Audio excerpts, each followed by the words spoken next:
Okay Pushpesh sir जी के class आपका स्वागत है। आज मैं क्लासिफिकेशन बायोलॉजी के चैप्टर में क्लासिफिकेशन वर्गीकी जिसे हिंदी में कहा जाता है उसके बारे में बताने जा रहा हूँ। तो यह जीव विज्ञान का जो है महत्वपूर्ण टॉपिक है वर्गीकी यानी क्लासिफिकेशन। यह जो है जीवों का किस क्लासिफिकेशन किया जाता है, किस वर्ग में आता है, क्लास में किस क्लास में आता है, फाइलम क्या है और जो है किंगडम क्या है, ये सब के बारे में जानकारी मिलता है क्लासिफिकेशन में। तो स्टार्ट करते हैं। जीव विज्ञान की वह शाखा जिसके अंतर्गत जीव जातियों को उनकी समानता या असमानता के आधार पर छोटे बड़े समूहों में बांटा जाता है, वर्गीकरण विज्ञान या वर्गीकरण कहते हैं। यह वर्गीकी जो है या क्लासिफिकेशन जीव विज्ञान की वह शाखा है जिसके अंतर्गत जो है जीव जातियों को उनके समानता एवं असमानता के आधार पर बड़े छोटे समूहों में बांटा जाता है, वही जो है वर्गीकरण या वर्गीकरण या क्लासिफिकेशन कहलाता है। सबसे पहले यह जो है कैरोलस लिनियस ने जीव जातियों के नामकरण हेतु द्विपद नामकरण की एक पद्धति बनाई। इसमें जो है बायनोमियल नोमेनक्लेचर यानी कि द्वै नाम पद्धति का जन्मदाता जो है कैरोलस लिनियस। उन्होंने जो है जाति और स्पेसीज बाय नोमेनिकुलेचर में जो है यानी कि जाति और स्पेसीज के वर्ग के आधार पर बांटा है। इसे आधुनिक वर्गीकरण का पिता कहा जाता है, यानी कि कैरोलस लिनियस को आधुनिक वर्गीकरण का पिता कहा जाता है। Father of modern taxonomy Carolus Linnaeus. जीवों के वर्गीकरण के संबंध में विभिन्न वैज्ञानिकों ने अपने मत दिए, किंतु वर्तमान में व्हिटकर ने 5 जगत प्रणाली को मान्यता दी और जो है वर्गीकरण का जो है नया सिस्टम जो है वह जो है व्हिटकर ने दिया, जिसने जो है 5 जगत प्रणाली 5 किंगडम सिस्टम के आधार पर जीवों का वर्गीकरण किया है, जिसमें से समस्त जीवों को 5 जगत में बांटा है, यानी कि किंगडम 5 किंगडम में बांटा है व्हिटकर ने। वह है मोनेरा, प्रोटिस्टा, कवक, पादप, जंतु। इस 4-5 वर्ग में जो है बांटा है। यह कौन है? व्हिटकर। जंतु जगत। जंतु जगत के अंतर्गत समस्त कशेरुकों जीवों को शामिल किया गया है, यानी कि एनिमल किंगडम के अंतर्गत जो है इसमें वर्टिब्रेट और इनवर्टिब्रेट को शामिल किया गया है। जीव वैज्ञानिकों के अनुसार जीव जगत में सबसे अधिक संख्या कीटों की है। कीट आर्थ्रोपोडा संघ के अंतर्गत आते हैं, यानी कि वैज्ञानिकों के अनुसार जीव जगत में सबसे अधिक जो है यह कीट समूह का प्राणी है, जो आर्थ्रोपोडा जो है संघ में आता है। कुल ज्ञात जंतु जातियों में से लगभग 60% आर्थ्रोपोडा संघ से है और जो है कुल जो है ज्ञात जंतु जाति है उसमें से 60% जो है आर्थ्रोपोडा संघ से आता है। इससे पता चलता है कि कीट जगत कितना बड़ा जगत है। पादप जातियों की संख्या लगभग 4 लाख है। सभी एक कशेरुक जीवों में अलैंगिक विधि एक कोशिकीय जीवों में अलैंगिक विधि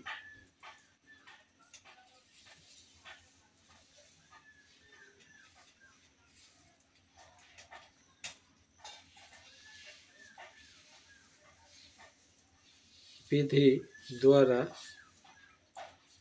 जनन होता है।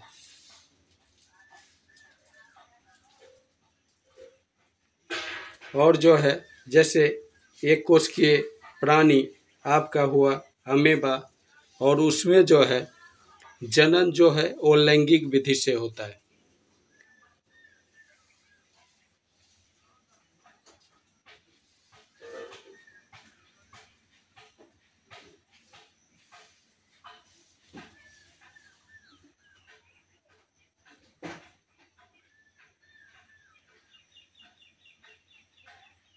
इसमें जो दिखाया गया है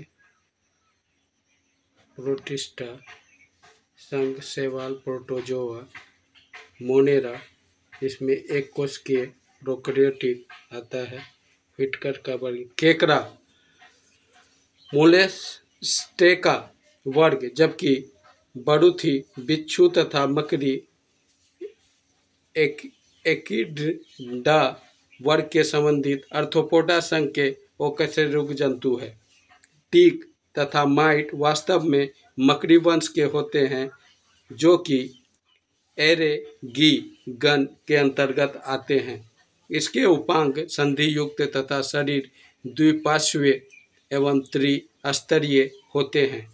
कीट वर्ग के अंतर्गत आने वाले जंतुओं में 6 यानी कि 3 जोड़ी पैर पाए जाते हैं। जुगनू या खदोत कीट का एक परिवार है, जिसमें चमक लूसीफरेज नामक एंजाइम के कारण होता है। मादा मच्छर के कुछ उपांग पक्षी तथा स्तनधारियों के त्वचा में चुभकर रक्त चूसने के लिए उपयोजित होते हैं, जबकि नर मच्छर फल फूलों का रस चूसने के लिए। कीटों में ट्रेकी द्वारा श्वसन हेतु वातक तंत्र तथा उत्सर्जी मेलपीघी नालिका होता है। एकाइनोडर्म्स समुद्र में पाए जाने वाले पंचतंतीय आर्य समित वाले ड्यूरोस्टोमी यूसिलोमेट यूमेटाजोआ होते हैं। इसके शिशु अवस्था में शरीर की स्वामित द्विपक्षीय होता है। इकाइनोडर्म्स प्राय अंडज यानी ओविपेरस होते हैं, किंतु कुछ पिंडक या सजीव प्रजनक विविपेरस यानी बच्चे को जन्म देने वाले होते हैं।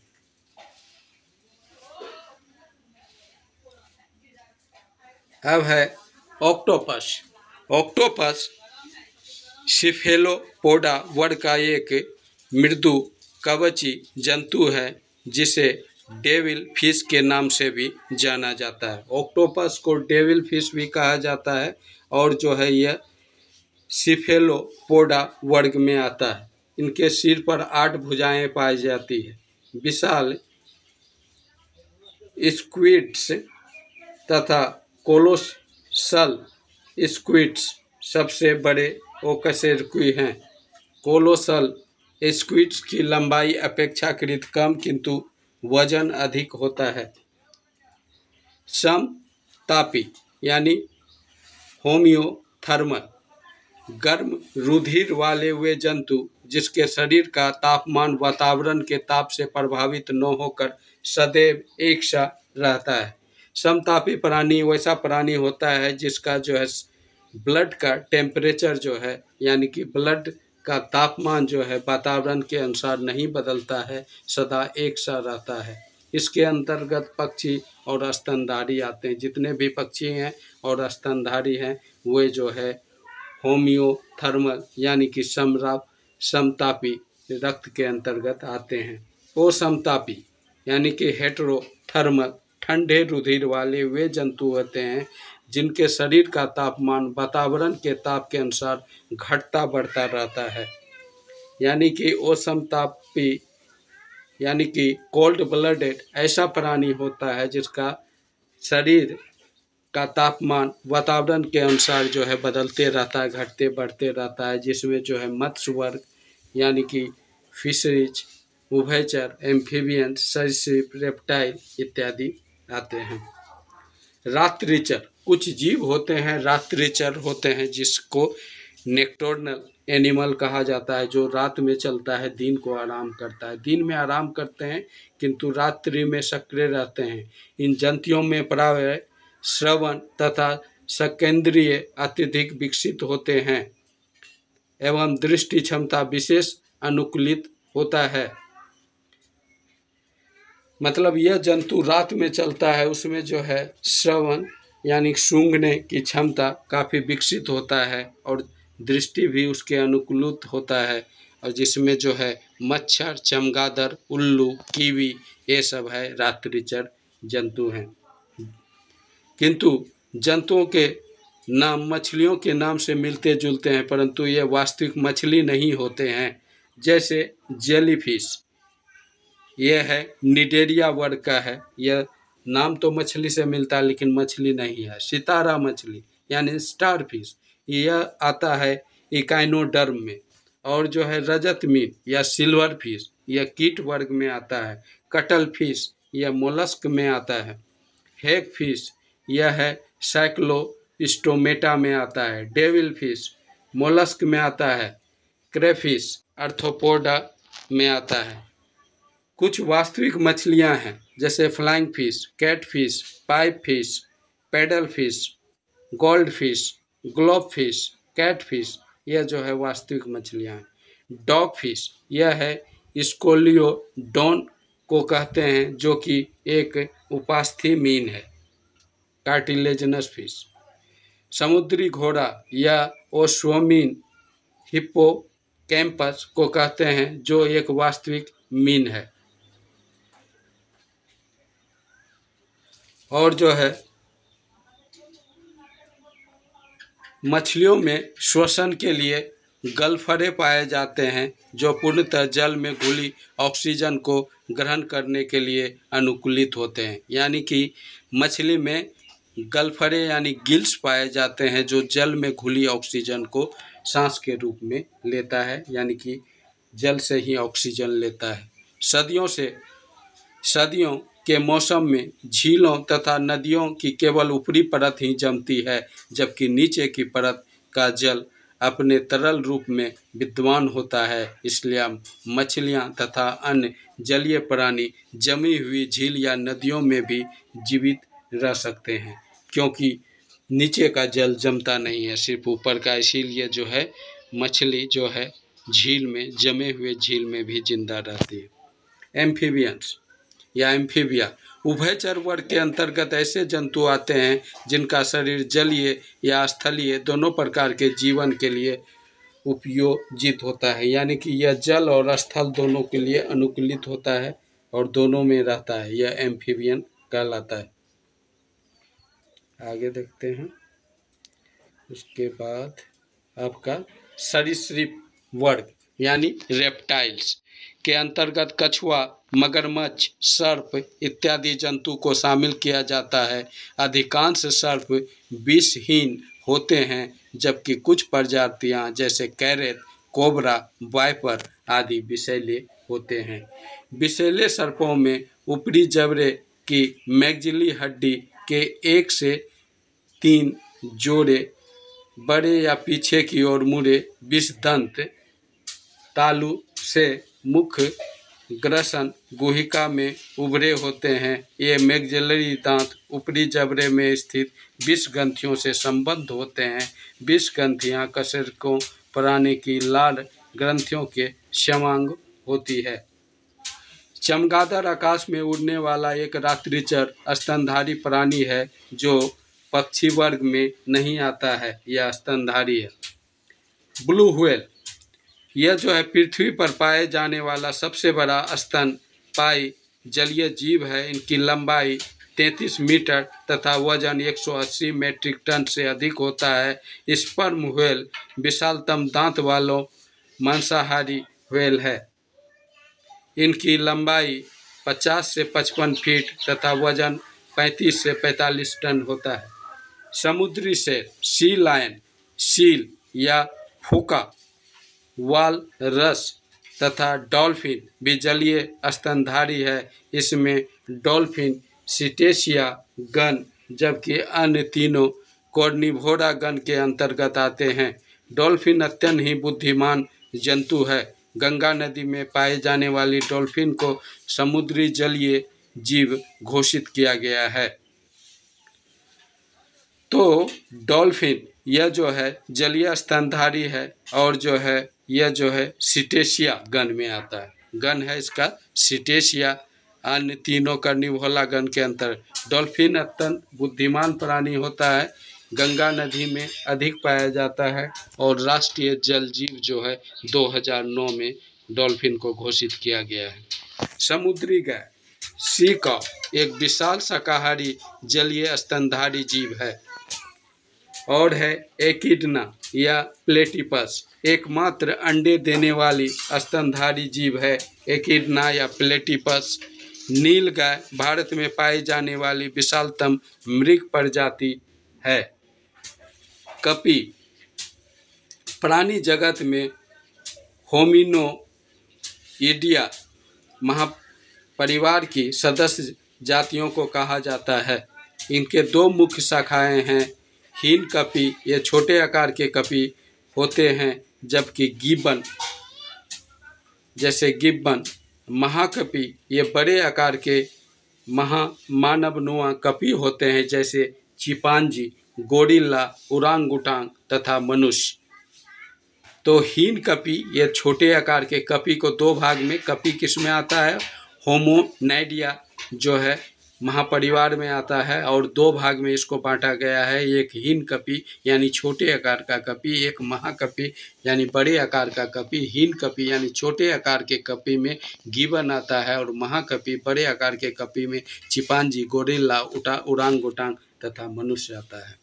लंगूर कपी वर्ग में नहीं आते बल्कि वानर वर्ग में शामिल होता है। वर्तमान मानव बुद्धि में सर्वोच्च जंतु है। इनके चिंतन, जानने की इच्छा प्रकट करना, तर्कसंगत तथा अक्षरबद्ध वाणी और भौतिक मुद्राएं तथा भावनाएं की अभिव्यक्ति इत्यादि की क्षमता होती है। इसके कपाल गुहा का आयतन 1350 से 1500 क्यूबिक सेंटीमीटर होता है, यानी कि इसका ब्रेन काफ़ी डेवलप होता है।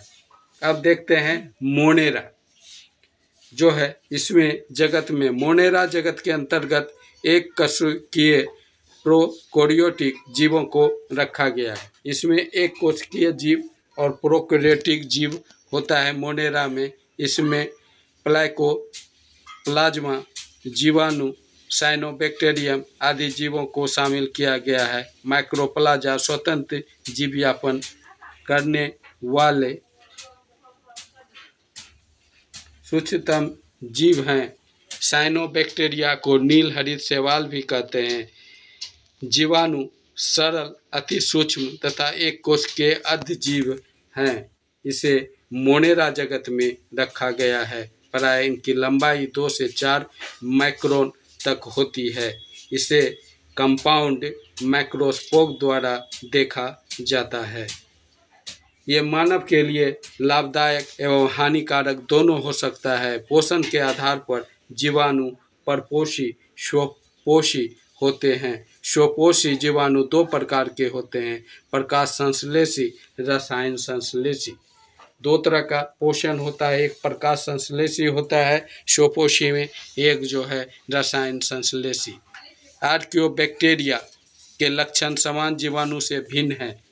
इसके मिथेनोजेंस समूह अवयवी होते हैं। ये दलदल वाले स्थानों तथा पशुओं के रुमेन में पाए जाते हैं। इसमें मिथेनोजेंस समूह अवयवीय तथा यह दलदल वाले स्थानों तथा पशुओं के रुमेन में पाया जाता है। इसका उपयोग मीथेन के उत्पादन में होता है। फलीदार पादपों की जड़ों में मौजूद गांठों में पाए जाने वाला जीवाणु राइजोबियम सहजीविता प्रदर्शित करता है। यह जो है आपका जो है एक कोशिकीय जीव के बारे में था।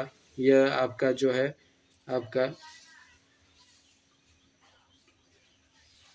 मोनेरा जगत के अंतर्गत यह अध्ययन हुआ। अब जो है आगे हम जो है प्रोटिस्टा जगत में कौन सारा जीव आता है उसके बारे में जानते हैं। प्रोटिस्टा जगत के अंतर्गत एक कोशिकीय यूकेरियोटिक जीवों को रखा जाता है, जिसमें शैवाल तथा संघ प्रोटोजोआ के जीव शामिल हैं। इसमें जो है शैवाल है, इसमें क्या होता है एक कोशिकीय और यूकेरियोटिक यानी कि बहुकोशिकीय, एक कोशिकीय से लेके बहुकोशिकीय जीव तक इसमें आता है। इसमें शैवाल से लेकर प्रोटोजोआ तक शामिल है। शैवाल अलगी पर्णहरित युक्त क्लोरोफिलस संवहन ऊतक रहित थैलोफाइट्स होते हैं। इनके वास्तविक जड़, तना तथा पत्तियों का अभाव होता है। इसमें जो है संवहन थैलोफाइट्स होते हैं पर्णहरित युक्त, इसमें वास्तविक जड़ तथा पत्तियों का अभाव होता है। प्रोटिस्टा में जो आता है पर्णहरित युक्त क्लोरोफाइलस नॉन वस्कुलर अलगी जो होता है, इसमें जो है जड़, तना, पत्ती का अभाव होता है। यह प्रकाश संश्लेषण की क्रिया द्वारा भोजन का निर्माण करते हैं, अर्थात स्वपोषी होते हैं। ये अधिकांश जलीय होते हैं। शैवालों में उपस्थित वर्णकों के आधार पर इन्हें 3 वर्गों में विभाजित किया जाता है। यानी कि शैवाल में जड़, तना, पत्ती अलग अलग नहीं होता है और जो है यह जो है प्रकाश संश्लेषण की क्रिया द्वारा भोजन बनाता है। और शैवाल को जो है प्रमुख रूप से जो है 3 वर्गों में बांटा जाता है। एक क्लोरोफाइसी, इसमें हरा शैवाल, हरे वर्णक के कारण क्लोरोफाइसी। रोडोफाइसी, लाल शैवाल आता है। फियोफाइसी, इसमें भूरा शैवाल आता है। उल्लेखनीय है कि शैवालों के अध्ययन को फाइकोलॉजी कहा जाता है। अब जो है कवक के बारे में जानते हैं। कवक पर्णहरित रहित संवहन ऊतक रहित थैलोफाइट्स है।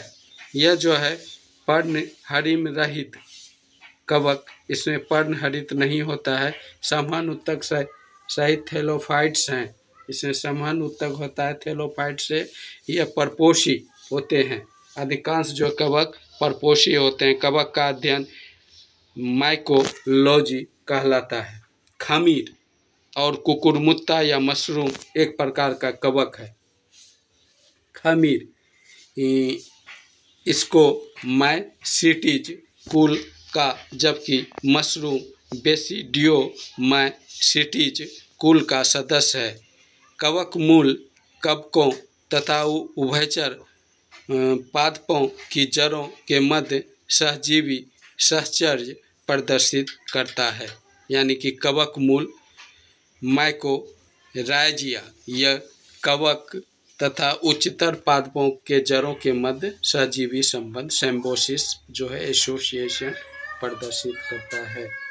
तो आगे फिर देखते हैं और जो है आगे हम अध्ययन करेंगे प्रोटिस्ट। अब जो है लाइकेन जो है यह कवक में ही लाइकेन मिश्रित जीव है जो कवक एवं शैवाल के सहचर्य से बने होते हैं। इसमें कवक और शैवाल के सहचर्य से लाइकेन का निर्माण होता है। अब पादप जगत के बारे में थोड़ा सा जान लेते हैं।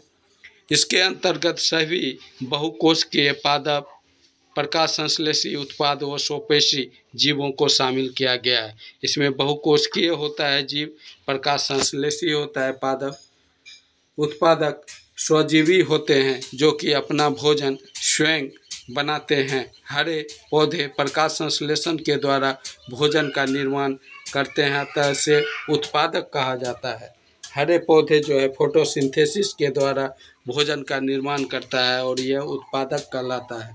घटपर्णी या नेपेंथिस का पौधा प्रकाश संश्लेषण की क्रिया द्वारा अपना भोजन बनाने में सक्षम होता है। ये कीट भक्षी भी होते हैं। यानी कि पिचर प्लांट घटपर्णी जो मेघालय में पाया जाता है, प्रकाश संश्लेषण की क्रिया द्वारा भोजन पकाता है और कीट भक्षी भी होता है, कीड़ा को भी फंसा के वो खाता है। ये प्राय ऐसी मृदा में उगते हैं जहाँ नाइट्रोजन की कमी होती है और नाइट्रोजन की कमी को पूरा करने के लिए यह आहार में कीट को खाता है। उपभोक्ता कंज्यूमर परपोषी परोपजीवी होते हैं, अर्थात दूसरे जीवों से अपना भोज ग्रहण करते हैं। तृणभक्षी या शाकाहारी जंतु प्राय उपभोक्ता होते हैं। ये जो है प्राथमिक उपभोक्ता या तृणभक्षी या शाकाहारी होता है। यह प्राथमिक उपभोक्ता को भोज पदार्थ के रूप में ग्रहण करने वाले जो है गौण उपभोक्ता कहलाता है, सेकेंडरी कंज्यूमर। विसंधक या अपघटक मृत जीवी होते हैं जो कि अपना भोजन मृत जीवों से ग्रहण करते हैं। डिकम्पोजर यह जो है मृत जीव से अपना भोजन ग्रहण करता है। मरुस्थलीय या मरुद्भिद पौधे के अंतर्गत जो है, इसमें मरुस्थल क्षेत्र में या मरुद्भिद पौधे के अंतर्गत कैक्टस, मदार, ब्रायोफिलम, घ्विक्वार इत्यादि आते हैं जो कि शुष्क वातावरण के प्रति अनुकूलित होते हैं। मरुद्भिद पौधों की जड़ प्राय लंबे होते हैं जबकि तने छोटे, रूपांतरित तथा कभी कभी भूमिगत होते हैं। इनकी बाह्य त्वचा मोटी उपचर्म की परत से ढकी रहती है तथा पत्तियां कांटे में परिवर्तित होती है। यानी कि यह जो है नागफनी कैक्टस, यह मरुभूमि पौधा, इसका पत्ती जो है कांटे में रूपांतरित होता है और जो है इसका जो है बाह्य त्वचा मोटा होता है और जो जड़ काफ़ी गहरा होता है। इससे कुछ भाग जल संचय करने अधिक मांसल हो जाता है और जो है जल संचय के लिए अधिक मांसल हो जाता है, जैसे कैक्टस। फियोटोफाइट्स मरुस्थल में पाए जाने वाले पौधे हैं जिनकी जड़ें प्राय 25 से 30 मीटर तक लंबी होकर भूमिगत जल सतह तक पहुंचा देते हैं। हाइड्रोफाइट्स या जलोद्भिद पौधे बहुत अधिक जल वाले स्थानों पर पाए जाते हैं। इसमें बड़े बड़े अंतरकोशीय स्थान होते हैं जो वायु से भरे होते हैं तथा पौधों को तैरने में सहायक होते हैं। यानी कि हाइड्रोफाइट्स जलोद्भिद यानी कि जलकुंभी जो पानी में रहता है, जिसे आम बोलचाल में घेघवा भी कहा जाता है, और वह जो है उसमें फूला फूला जो है मोटा मोटा जो है अंतरकोशीय स्थान होता है जिसमें वायु भरा होता है, जिससे इस पौधे को तैरने में सहायता मिलती है। लवणोद्भिद उन पौधों को कहते हैं जो उच्च लवण युक्त जल में उत्पन्न होते हैं। अधिपादप वे पौधे हैं जो दूसरे जीवित पौधे पर यांत्रिक अवलंबन के लिए लगे रहते हैं, नो की पोषण हेतु, यानी कि सहारा चाहिए। आंतरिक अवलंबन नो की पोषण अधिपादप यानी इपीफाइट्स कहलाते हैं। इसमें ऑर्किड आते हैं, जैसे कि आम के पेड़ पर जो है लत्तीजा लटका हुआ लत्ती रहता है जो ऑर्किड्स होता है, या छोटा छोटा पौधा भी होता है, वो जो है ऑर्किड का पौधा होता है। इस तरह से जो है इपीफाइट्स कहलाता है, जो पोषण के लिए नहीं निर्भर होता है। जीवन चक्र की दृष्टि से पौधे का सबसे महत्वपूर्ण भाग पुष्प है। यह पौधे के प्रजनन में सहायक होता है। यानी कि पौधे का सबसे महत्वपूर्ण भाग फूल है जो कीटों को आकर्षित करता है और उस भाग पर प्रजनन होता है, जिससे जो है नया फूल तैयार होता है, फिर जो है सीड, फिर जो है बीज, फिर नया प्लांट होता है। यानी कि प्रजनन भाग जो है फूल है। अदरक प्रकंद का, आलू स्तंभ कंद का, लहसुन सल्क कंद का तथा सूरन या जिमी कंद घन कंद का उदाहरण है। शकरकंद ओन वोल वुलेसी कुल का पौधा है जिसका खाने योग्य भाग रूपांतरित जड़ है। गन्ना, आलू और अदरक तने के रूपांतरण हैं। गन्ना शकरकंद जल का रूपांतरण है। गन्ना, आलू और अदरक जो है यह तने का रूपांतरण है। इनका संग्रहण अंग तना है। शलजम, गाजर, शकरकंद यह जड़ का रूपांतरण है। शलजम, गाजर और शकरकंद जल का रूपांतरण, और गन्ना, आलू, अदरक यह तने का रूपांतरण होता है। मटर लेग्यूमिनेसी कुल का द्विबीजपत्रीय शाक के तथा एक वर्णीय पौधा है। मटर जो है लेगुमिनेसी कुल का जो है डाइकोटिलेडोन्स यानी 2 पत्र वाले बीज का पौधा है। यह है शाकाहारी एक वर्णीय पौधा है। इनके सहारे के लिए प्रतान यानी कि इसको टेंड्रिल चाहिए सहारा, जिससे ऊपर चढ़ता है। मटर में लेगुमिनेसी कुल का है और डाइकोटिलेडोन सीड होता है।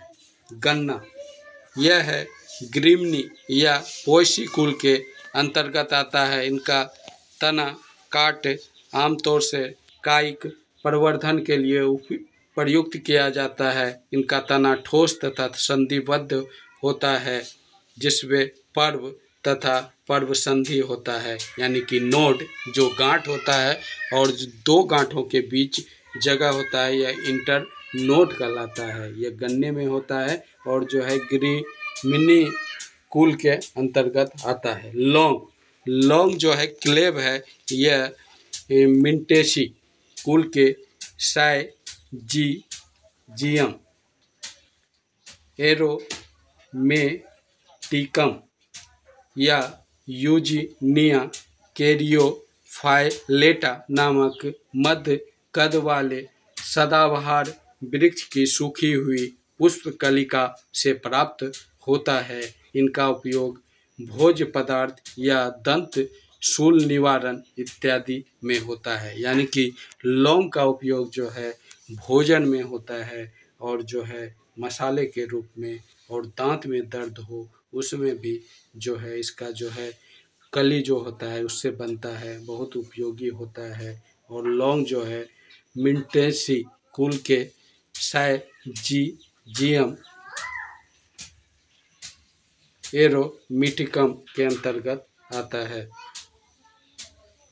इसका जन्मस्थल इंडोनेशिया लौंग का माना जाता है तथा इसका उपयोग समस्त विश्व में होता है। केसर एक मसाला है जिसे इरिडेसी कुल के क्रोकस सेटाइवस नामक पौधे की पुष्प की वर्तिका स्टाइल तथा वर्तिकाग्र स्टिग्मा से प्राप्त किया जाता है। इनका उपयोग औषधि तथा भोज्य पदार्थ को स्वादिष्ट तथा सुनहला बनाने में होता है। यानी कि केसर जो है दवाई भी बनता है और भोजन पदार्थ को स्वादिष्ट और सुनहला कलर देने में होता है। और जो है यह बहुत ही गर्भवती महिला के लिए उपयोगी होता है। उसको दूध में मिला के खाया जाता है तो कहा जाता है कि बच्चा इससे जो है साफ होता है।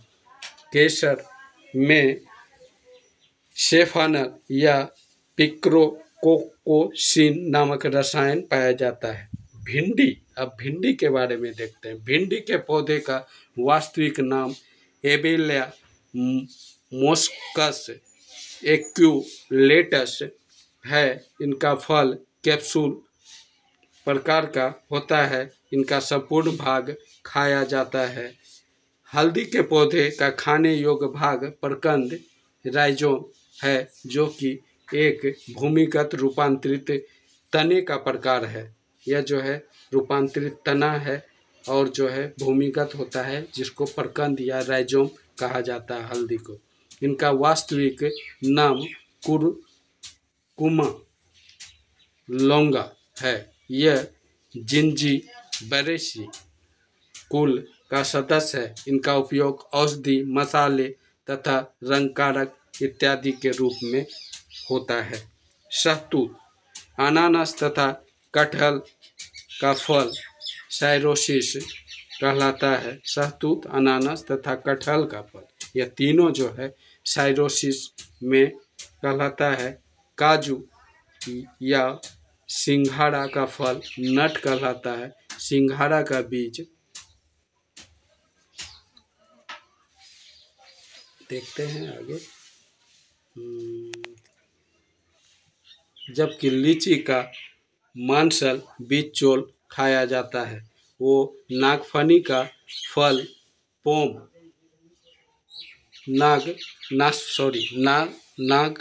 नाशपाती का फल पोम, जबकि खीरा, खरबूज या लौकी का फल जो है पेपो कहलाता है। कुनेन मलेरिया के उपचार के लिए एक प्रमुख औषधि है, जिसे सिनकोना नामक आवृतबीजी पौधे की छाल से प्राप्त किया जाता है। कुनेन जो है सिनकोना से निकलता है, जो मलेरिया के लिए काफ़ी उपयोगी होता है। मलेरिया निदान हेतु आर्टीथर नामक औषधि बीजीय पादप से तैयार की जाती है। कुकिन,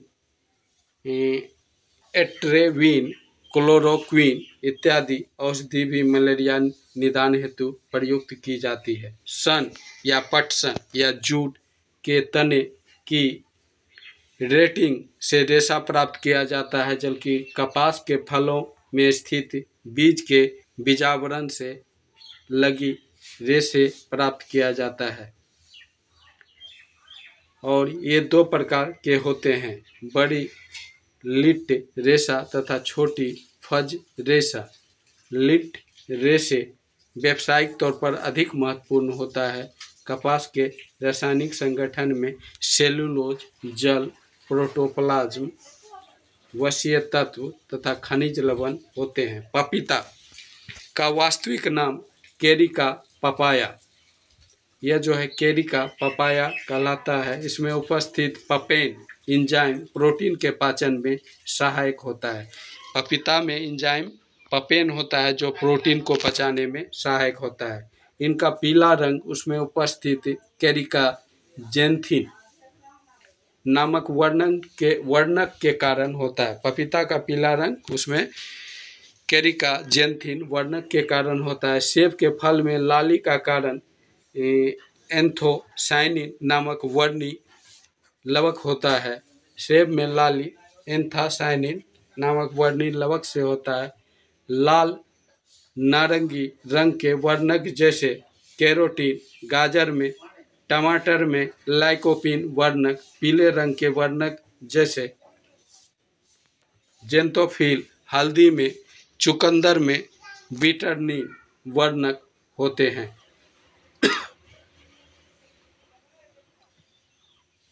अफीम के पौधे का वास्तविक नाम पेपावर सेमनिफेरस है। इसे समांतर ओपियम पॉपी कहते हैं। इससे नोस्कापिन, पेपावरिन, कोडीन, हेरोइन, अफीम, मॉर्फिन आदि औषधि प्राप्त की जाती है। अफीम के पौधे से जो है आपका नोस्काप्रिन, पेपावरिन, कोडीन, हेरोइन, अफीम, मॉर्फिन औषधि प्राप्त की जाती है। मॉर्फिन पौधे के अपरिपक्व फलों से प्राप्त की जाती है। लहसुन तथा प्याज की अभिलाक्षणिक गंध का कारण उसमें उपस्थित सल्फर यौगिक है। लहसुन और प्याज में जो गंध होता है उसमें सल्फर यौगिक के उपस्थिति के कारण यह गंध होता है। और जो है प्याज के छिलके उतारने पर आंसू आने का कारण प्याज से निष्कासित सल्फेनिक अम्ल है। यानी कि वो जो आंसू आता है प्याज में वो सल्फेनिक अम्ल के कारण। मिर्च का तीक्ष्ण या तीखा स्वाद उसमें उपस्थित ऊपर चला गया थोड़ा। मिर्च का तीक्ष्ण या तीखा स्वाद उसमें उपस्थित कैप्सेसाइसिन नामक पदार्थ के कारण होता है, जिनका रासायनिक सूत्र जो है नीचे है। इसमें C18H27NO3 है। अब जो है वनस्पति विज्ञान में किसी परो की कली या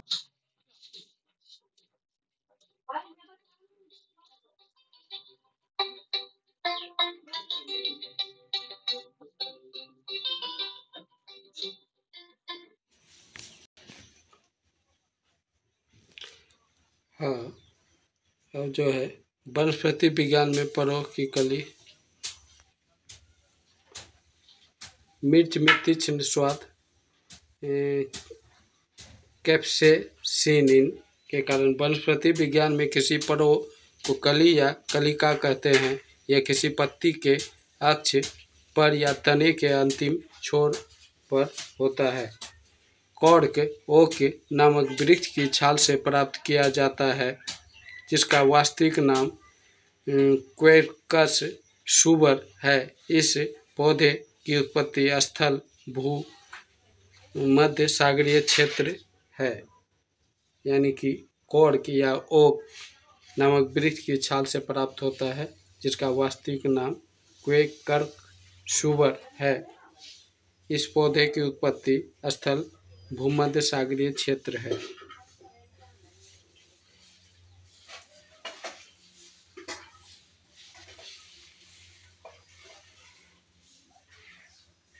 ओके गाइज, यह जो है क्लासिफिकेशन का चैप्टर जो है समाप्त हुआ।